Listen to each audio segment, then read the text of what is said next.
Welcome to Not Milk Never Milk. Subscribe if you're lactose intolerant. You begin by confirming prerequisites: an AWS account, IAM role with Lex and Lambda access, and a clear bot purpose. You then create a new Lex bot, name it, and set the runtime locale. This matters because slot types and utterances vary by locale.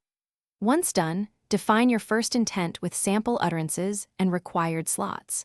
Make sure to attach or create the service role for Lex to call Lambda, because that enables fulfillment and validation from the start.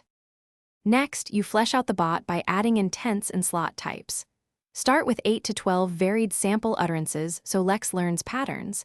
This improves recognition accuracy. Then create slots, choosing built-in or custom types, and add prompt messages plus validation prompts. Once slots are reliable, implement a Lambda function to handle fulfillment and complex logic. Deploy and reference it from the intent. Make sure to test end-to-end in the console after each change to catch mapping or validation errors early. Finally, you extensively test and deploy the bot.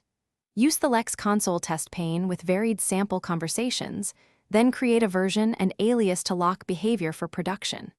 Integrate via Amazon Connect, web chat, or the SDK depending on your channel needs.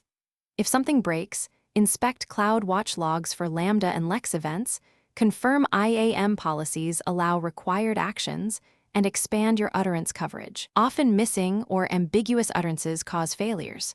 Once stable, monitor metrics and iterate on intents. Thanks for watching. If this was helpful, leave a like and consider subscribing. See you next time.